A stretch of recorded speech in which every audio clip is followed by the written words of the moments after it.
Now we live.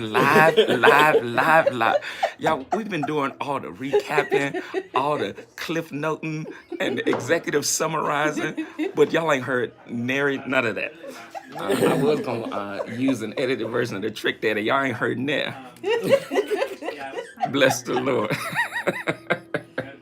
So this in Bell Cafe, we started talking James Baldwin using that quote from the 1961 interview. Where this is a power-packed panel. It was James Baldwin, Lorraine Hansberry, Langston Hughes as the OG, and then a theater critic where Baldwin says, like right out the gate, to be a Negro and to be relatively conscious is to be almost in a state of rage. That's the exclamation happening. There's so much joy at the Baldwin and Bell Cafe. That's why you need to be here. So we looked at that quote for our first week, how we deal with the rage, how we deal with it creatively. That even spilled over in the Bible study. Then for the last 2 weeks, we've been looking at the work of Bell Hooks. In particular, diving into Salvation, Black People in Love, the second of her 3-volume trilogy. Y'all, if you don't have it, those are must-haves on your bookshelf. All About Love kicks off the trilogy, then Salvation, Black People in Love, then Communion, which she talks about women in the search for love. Last weekend, Valentine's Day weekend, we dived into I'm gonna try to recapture the feeling, y'all. We dived into Bell Hook's 6 ingredients on love. Who can give us both? I'm gonna do a little editing ministry. The acronym and what the acronym stands for. You take the acronym. Deacon Krista's ready. 2RKT. 2RKT. So the 2 C's, care and commitment. That's it. The 2 R's, respect and responsibility. That's it. The K, knowledge, and the T, trust. Come on. Teamwork makes the dream work. Teamwork makes the dream work. So that's what we on, y'all. Not only for February, but all year long. We want to make sure our love is informed by care, commitment, respect, responsibility, knowledge, and trust. This isn't just a laundry list, but a North Star of what it looks like to love ourselves well, our neighbors, and to make sure that we are rendering that love back to others. For today, I want us to dive into an essay that Baldwin writes in 1962 on the creative process. And Baldwin himself, of course, is a creative, but in writing this essay, he touches on deeply human themes about what it means to just be an artist, sure, but to create and to be in a kind of artistic relationship with oneself and also with one's society. And so I want to get a few quotes before us that we can use to help drive the conversation forward. The first is a quote that Baldwin kicks off, and then I'll read it, and then we'll go from there. How's that sound? All right. Okay.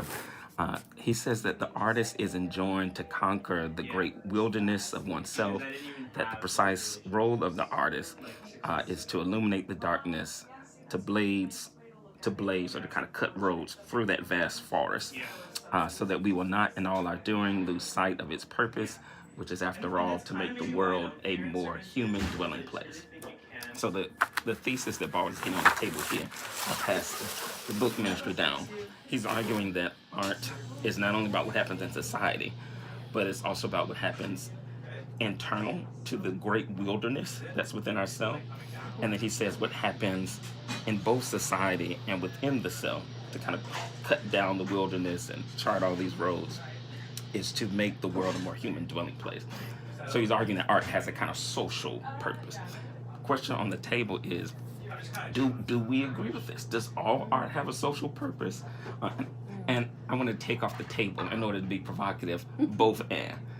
I want to encourage us to pick a side just for the sake of discussion. Does all art have a social purpose?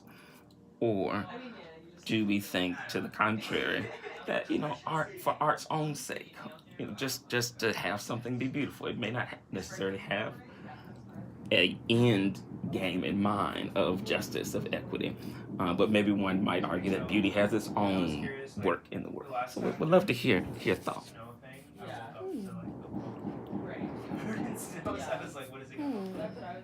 It's tough to pick a side on that one.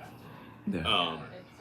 Because I feel like I've heard both from many creatives that I like.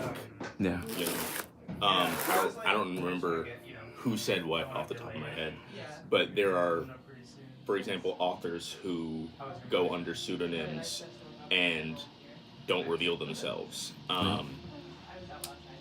They will do that because they believe that once you've created something, it kind of stops being yours, and it now belongs to the reader, belongs to whoever consumes it, and however they interpret it is not really.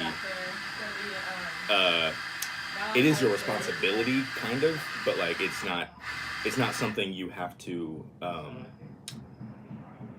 take as yours 100% anymore once it's put out there. But at the same time, you can make a lot of things just for yourself. It's your choice to put something into the world. So I don't know that it's my place to tell any artist or creative that this is what their art and their work should be doing. But I feel like a lot of them kind of already have this understanding, even if it's not something they outwardly talk about, even subconsciously. Creatives are brilliant in that way. They're very introspective, and I feel like they know that whatever it is they're doing, whether it's for themselves or for